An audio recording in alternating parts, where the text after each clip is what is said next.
Olá! 7 de abril é o Dia do Jornalista. Para marcar a data e homenagear todos os colegas de profissão, em especial os que atuam aqui na nossa região, eu convidei para o programa de hoje o jornalista e amigo Jair Italiani.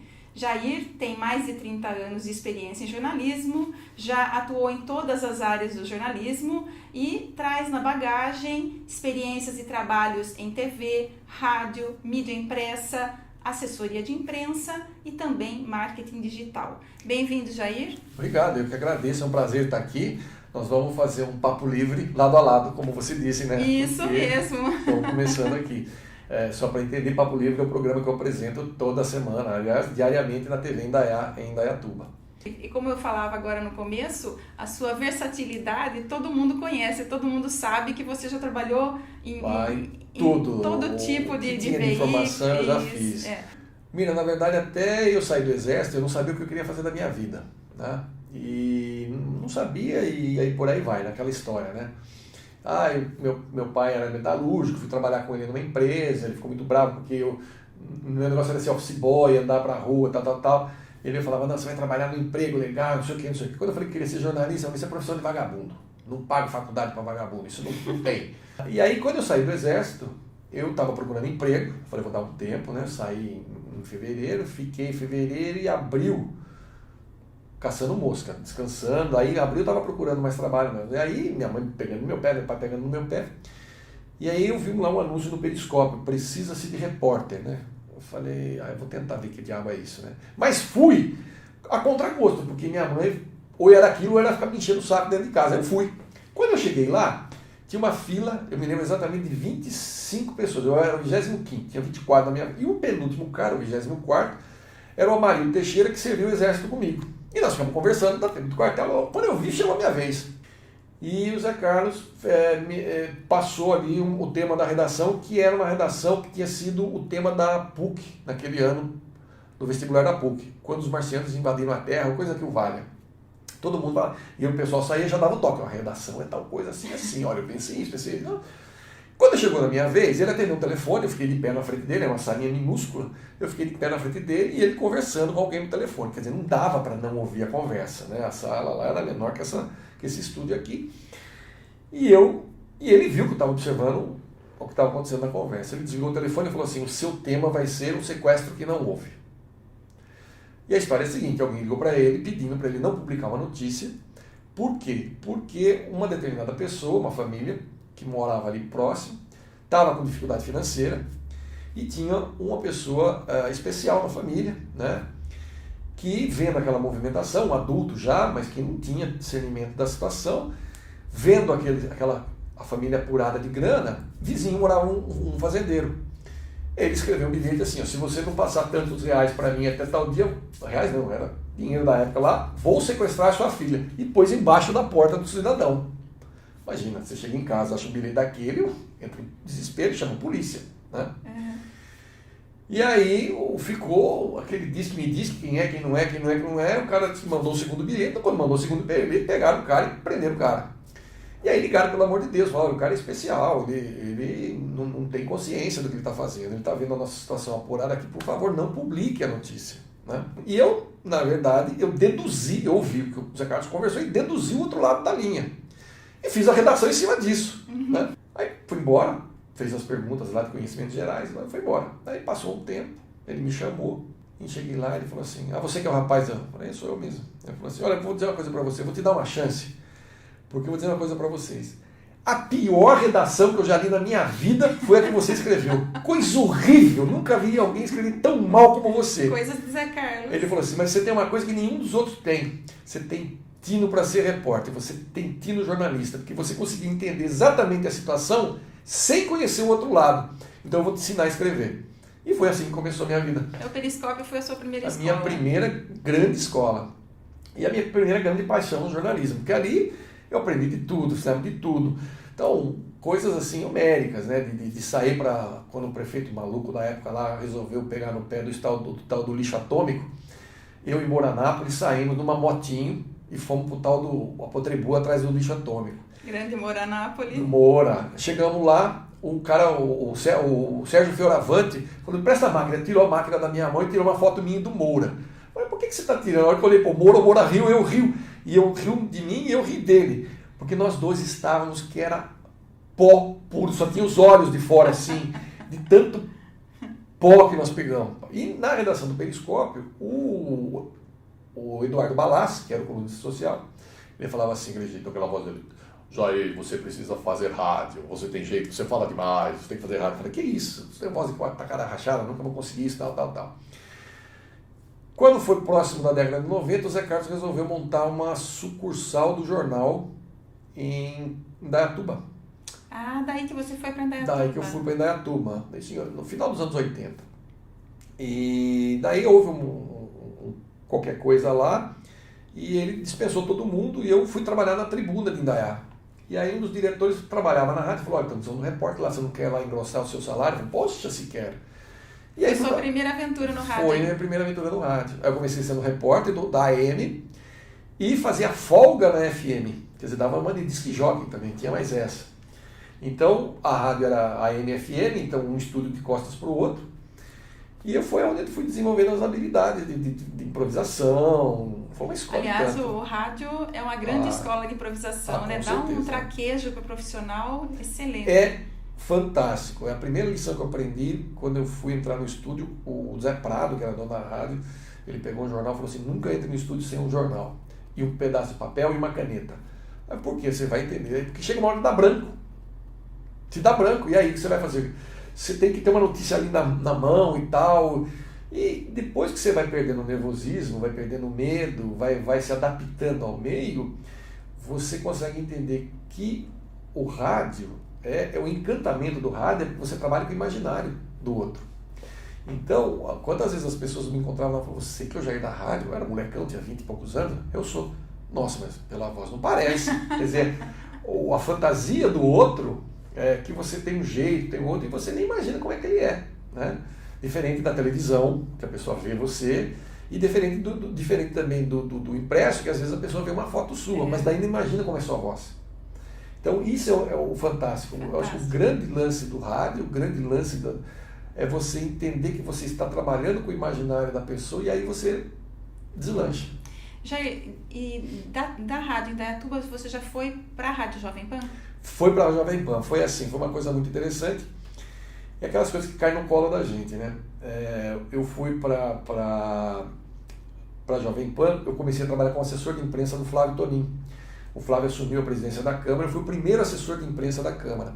E a gente resolveu fazer um programa de rádio para fazer uma prestação de contas da Câmara, que não existia isso em 88. E aí o cara chega e fala assim: procure aí como é que nós vamos fazer um programa. Minha referência é Jovem Pan, né? Eu ouvia, eu respirava o noticiário da Jovem Pan, peguei o carro, fui um dia para a Jovem Pan, cheguei lá e falei: olha, quero falar com o pessoal responsável pela produção. Ah, espera aí, tá o tal de Nadeu. O Nadeu já vem falar com você e tal. Falei: tá bom, espera, tal, dali a pouco. Jair, chama o Nadeu. Jair, vem cá. Pois não, eu cheguei lá, o Nadeu, super atribulado, 500 coisas para fazer. Você que veio fazer o teste aqui, né? Foi. Ele falou: então vem cá, entrou lá no estúdio, lê aí. Aí eu li o texto, tal. Você trabalhou onde? Eu trabalhei na Rádio Jornal de Indaiatuba. Ah, você tem experiência no interior? Tem experiência no interior. Ah, que bom, isso aqui pesa muito aqui. Aí que eu descobri que eu estava participando de uma seleção com alunos da Casper Libero, com alunos da ECA. E eu era um caipira. Mas ele perguntou: você está aqui para fazer o teste? Eu falei: tô. E não estava, né? Passou, tal, fui entrevistado pelo diretor na época, era o Fernando Vieira de Mello. Aí o Fernando veio para mim, fez umas perguntas assim, o Fernando era um ogro, fez umas perguntas e tal, né, tal. Vai fazer um teste aqui amanhã. Tá bom, venho. Não fazer o teste, nós estávamos fazendo o teste, aconteceu, eu cheguei no motorista e falei: cara, eu não conheço São Paulo. Ele falou: é o seguinte, eu falo, você repete. Entendeu? Papagaio. Beleza. Estamos descendo na Rua da Consolação. Ele falou: você está descendo na Rua da Consolação, assim, o trânsito está assim, tá. Estou fazendo a locução. Passa um cara de moto, o cara caiu ali. E nesse momento a moto, eu narrei o fato, o cara caiu na minha frente. Daqui a pouco nós voltamos com mais informações. Aí já desci, já fui para ver quem era, quem não era, já chega o DSV, naquela época não mexe no cara não, o cara já levantou, já estava ali, já pegou a moto, já foi embora e tal. Quando eu voltei para a redação, o cara falou assim, começa amanhã. Aí eu cheguei aqui e falei, gente, o negócio é o seguinte, eu acho que não vou poder continuar trabalhando aqui. Por quê? Arrumei um emprego na Jovem Pan. Como? Eu falei, não, eu vou ter que ir embora, vou ter que trabalhar. É o sonho da minha vida. Caiu no meu colo, puf. E aí eu fiquei setorista no Emílio Ribas, com a Maria Elisa Porchat, que fazia, ela foi inclusive que fez o manual de radiojornalismo na Jovem Pan. E eu fiquei setorista na Igreja Católica. Então Dom Paulo era uma figura que eu visitava com frequência. Sempre que tinha alguma coisa, a Jovem Pan sempre foi uma rádio muito católica, o seu Tuta, todo mundo lá. Então eu ia muito para a Cúria, então eu entrevistava lá e fazia de tudo um pouco. Eu trabalhava de manhã na Câmara, até as 10h30, pegava o ônibus, pegava às 10h30, chegava na Jovem Pan, entrava 12h30, ficava até às 7h. Às 7h eu saía correndo, desesperado, porque o último ônibus para Indaiatuba era às 7h30, depois só às 9h, ou depois tinha que vir por Campinas. Aí eu chegava em Indaiatuba às 8h30 e voltava para a Câmara e ficava até às 9h, 10 horas, dependendo do que tivesse para fazer lá. Suado, hein? Foi corrido, foi um período corrido.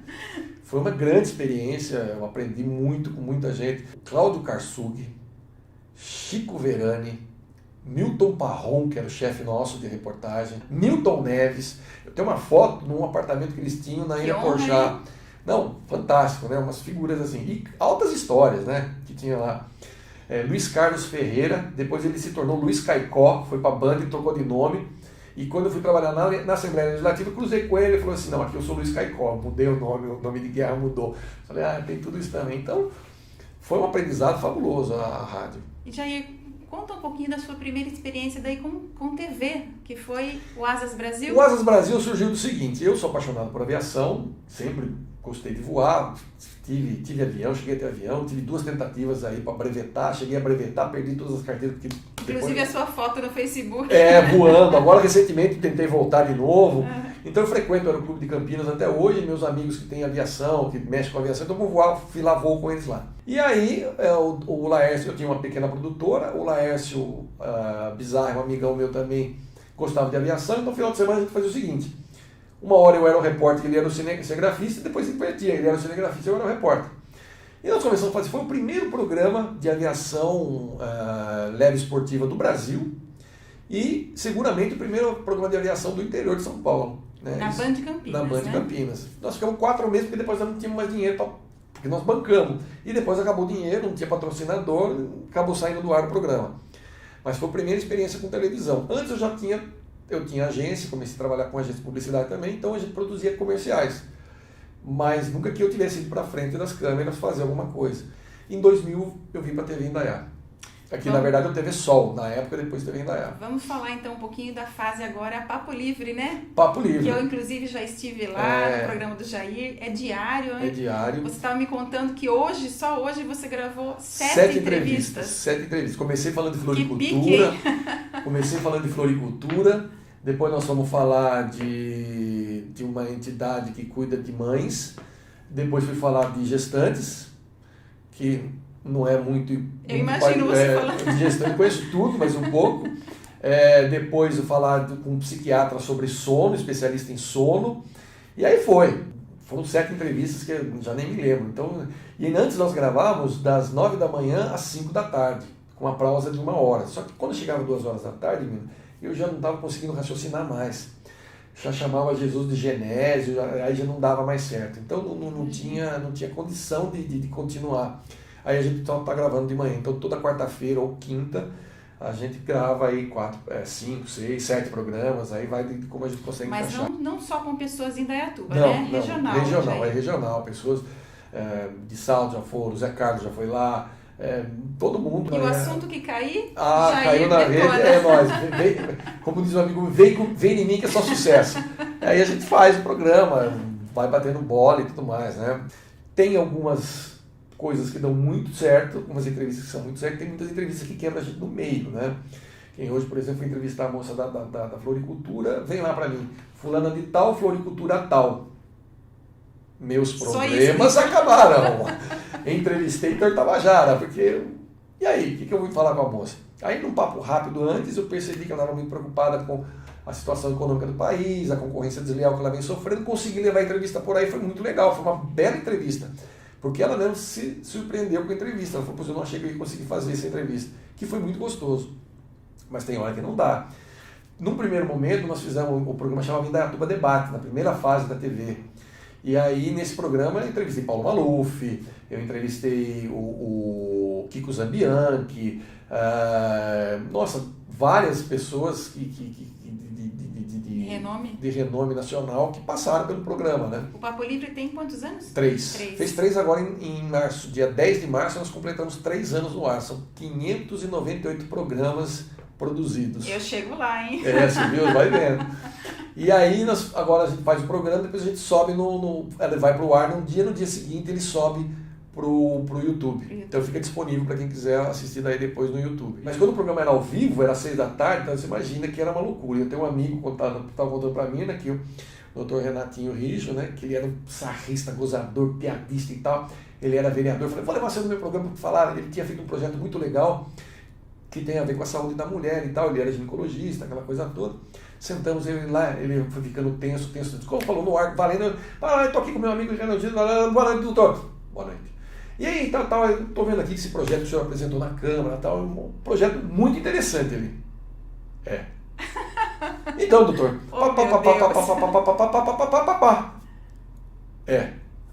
No terceiro eu falei, gente, vou ter que terminar a entrevista porque o homem travou aqui, não dá. E eu era menos debochado antes, eu era já mais formalzão, sabe? Uhum. Agora não, agora eu vejo que faz, eu já pego ele, eu já emendo e vou... Mas eu tive que parar o programa com 3, 4 minutos, porque ele travou. Geralmente as entrevistas têm 14, 15 minutos, e se o papo tem consistência, a gente leva para o segundo bloco. Né? Dá uma prolongada, consegue o segundo bloco. Então tem pessoas que vou lá e consigo gravar 3, 4 programas com a mesma pessoa.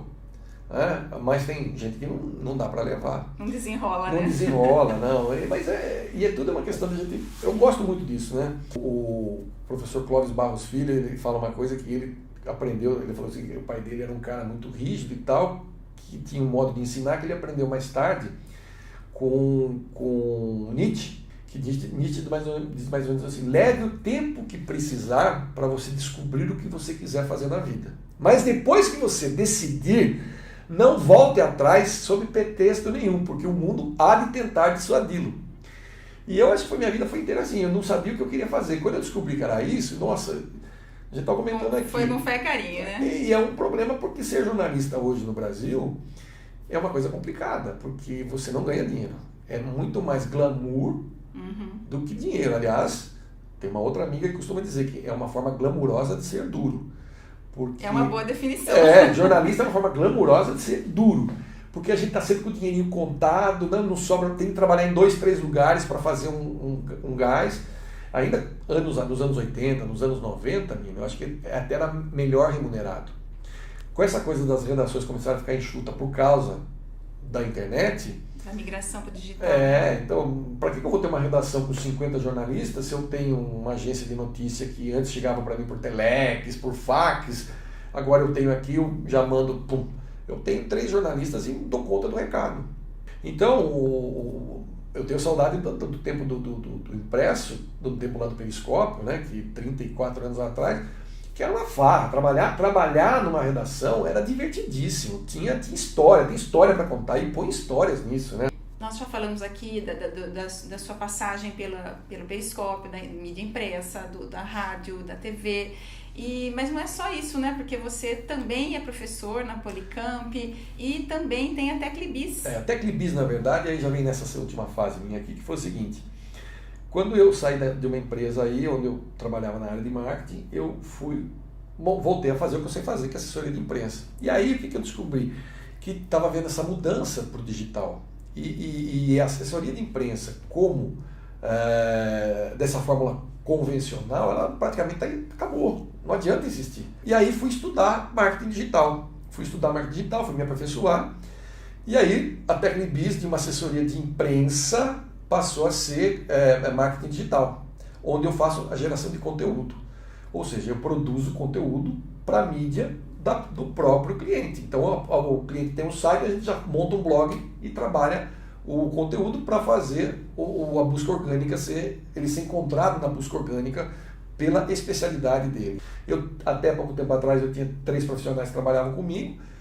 Hoje eu sou eu e mais uma pessoa que a gente divide, até porque os clientes, aquela história que a gente estava falando aqui, a primeira coisa que apertou, corta o quê? Comunicação. Comunicação. É a primeira coisa que o pessoal corta, quando na verdade é onde eles tinham que descarregar marketing, comunicação, para vender mais. Mas a primeira coisa que eles fazem é cortar.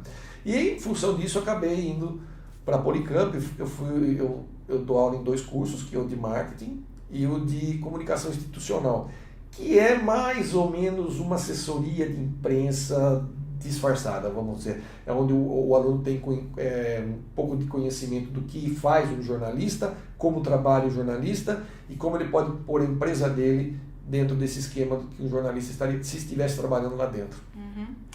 E agora nós vamos falar da sua longa experiência aí na seara política, porque Jair foi diretor de comunicação da Câmara de Indaiatuba, como ele já falou aqui, foi diretor de comunicação da Prefeitura de Indaiatuba, de Itu. da Prefeitura de Itu. Depois voltei para a Câmara de Indaiatuba. E foi assessor do deputado José Carlos Tonin por 4 anos. Conta um pouco pra gente o que significou, né, essa experiência, toda essa experiência na política aí. Olha, Mina, vou dizer uma coisa para você, é uma das coisas que eu não tenho muito orgulho no meu currículo, não.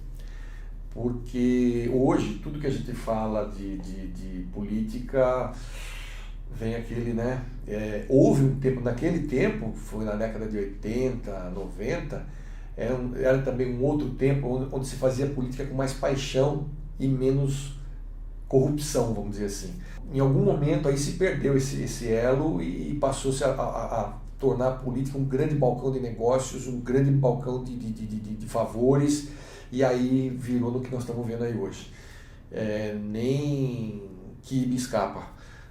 Então a coisa está complicada. Mas, por um lado, você pega, por exemplo, quando eu peguei a prefeitura de Itu, que era uma casa da mãe Joana desestruturada, que não tinha a mínima noção do que era assessoria, porque era tudo cunho político e tudo assim. Vou precisar contratar fulano, põe na imprensa. Precisa contratar fulano, põe na imprensa. Você tinha 50 negros na imprensa que não sabia escrever, não juntava lé com cré. Aí que o cara, eu sou fotógrafo, ele pega uma máquina fotográfica, põe no automático e sai tirando fotografia, fotógrafo, entendeu? Então era assim, aí quando o prefeito da época entrou, nós fizemos uma proposta de fazer uma gestão como se fosse realmente uma redação, estruturamos e até a gestão passada estava funcionando igualzinho. Trocou a direção, mas inclusive o pessoal era basicamente o mesmo. E o conceito é conceito de redação. Cada secretaria tem um profissional, produz todo dia a matéria, joga para a imprensa, facilita o trabalho da imprensa o máximo que pode. E aí você vê que você pode fazer uma coisa legal, porque tem muita coisa boa que é feita pela prefeitura e que ninguém sabe. A mesma coisa na Câmara, só que a Câmara já é assim, você já começa a dominar, já começa a administrar, é um Butantã. Ecos, né? Não, ali é um Butantã. Você tomou, bobeou, tomou uma picada. Porque são 15, 16, 20 pessoas que cada um tem um jeito de pensar, tem o seu interesse, tem o seu grupo e você está no meio daquela balbúrdia toda ali. Então você tem que ter muito jogo de cintura para se manter nisso. Mas fora isso, foi uma experiência muito gratificante, muito boa. É um lugar onde o jornalista ganha bem, pelo menos melhor do que em outros lugares, né? No interior é onde o jornalista é melhor remunerado. Na capital também, você trabalhando numa Assembleia Legislativa, no Palácio dos Bandeirantes, numa estatal, o jornalista tem um salário melhor do que qualquer outro lugar, né? Paga-se mais do que o piso. Então, foi uma experiência gratificante, mas tem algumas coisas, por exemplo, eu ainda hoje carrego um carimbo pelos 4 anos que eu trabalhei com o Toninho. Meu amigo, a família minha amiga e tudo mais, mas as pessoas ainda me identificam com aquela pessoa, né? Porque foi... Que já há muitos anos não está na política, né? Já mais de 20 anos não está na política. Então, mas as pessoas carimbam, né? Então tem uma coisa, porque o interior tem essa coisa tacanha também, de querer carimbar o sujeito, né? Eu tive uma experiência numa cidade próxima aqui, onde na rádio que eu trabalhava, o dono da rádio era político e ele se sentiu ofendido porque eu fiz eu na verdade fiz uma, como é que fala? Uma mediação de um debate e como ele não foi, e ele achou que eu prejudiquei o cara, eu só fiz mediação, era ele, o senhor tem tantos minutos, agora, réplica, clépica, Ele ficou enfurecido e prejudicou a empresa que também era dele, entendeu? Então, essas são coisas que você vê que são ranços, né? Que a gente... Eu conheço essa história. Você conhece, né? Tem muito que depurar a política, na verdade. Aí você olha para o outro lado, também é aquela história, é um país novo. É um país novo, mas eu não vou estar aqui para ver ele ficar maduro, né? Porque vai longe essa história. Então, a área política é uma coisa que fiz num primeiro momento porque gostei muito, no segundo momento por necessidade. Mas não que... Não faria voltar atrás. Não faria. Porque fiquei marcado e uma marca que... Boi marcado, gado, entendeu? Isso é uma coisa que me deixa triste. Triste. E Jair, que recado você deixaria, né, para os jovens jornalistas? Olha, eu acho que o jornalista hoje ele tem que buscar o seu segmento. Com o advento da internet, com o advento do digital, quanto mais especialista você for, melhor a chance de você se dar bem. Em qualquer área. Qualquer área. Então, se você é um cara muito bom de futebol e tem um time na sua cidade que você acompanha, que você está sempre junto, pode ter certeza, monte um blog, saiba comercializar que você vai ganhar muito dinheiro. Não sei se você vai ganhar muito, mas vai ganhar o suficiente para não passar apertado. Moda. Eu tenho uma menina que trabalhou comigo, a Carolzinha, ela foi minha foca. Hoje ela tem um blog de moda e vive disso e vive bem. Vive muito bem. Encontrou o seu espaço. Né? Então, o jornalista ele não pode perder ele não pode perder a essência de procurar a informação da melhor forma possível. Porque verdade é relativo. Apurar a notícia, apurar o fato de forma que deixe que o leitor entenda que aquilo é o mais próximo da verdade possível. Porque eu não acredito na verdade absoluta, ela não existe. O que é verdade para mim não é para você e por aí vai. Então, assim, o cara caiu da moto, pum, o cara caiu da moto. Ele escorregou. É informação. E pode, eventualmente, dar alguns detalhes para que o leitor tire as próprias conclusões, mas não você chegar lá e fazer como esses blogs sujos. Porque, voltando agora na história da internet, a internet ela veio para o bem e para o mal. Nós vemos Donald Trump patrocinando blogs sujos, para a campanha dele, se beneficiando disso. Nós vimos o PT patrocinando muitos blogs. Então, eu acho que bom senso é o que tem que nortear o jornalista. E essa história que você vai entrar numa faculdade de jornalismo, vai sair com o microfone da Globo na mão e esqueça. É a mesma coisa que você jogar futebol e achar que você vai para a seleção brasileira porque você foi fazer teste aqui no Guarani e passou. Não vai. É bem isso. O que nós temos de talento, de gente que joga futebol nesse país, crianças, jovens, é fabuloso. Mas pouquíssimos, quase nenhum deles vai chegar no estágio que chegaram os grandes ídolos que nós temos aí do futebol. A mesma coisa do jornalista. Hoje eu acompanho a TV aberta, muito pouco, até porque eu acho que a TV aberta ela está num nível de prostituição tamanho que o jornalista está perdendo espaço, então os jornalistas não sabem o que fazer para chamar atenção.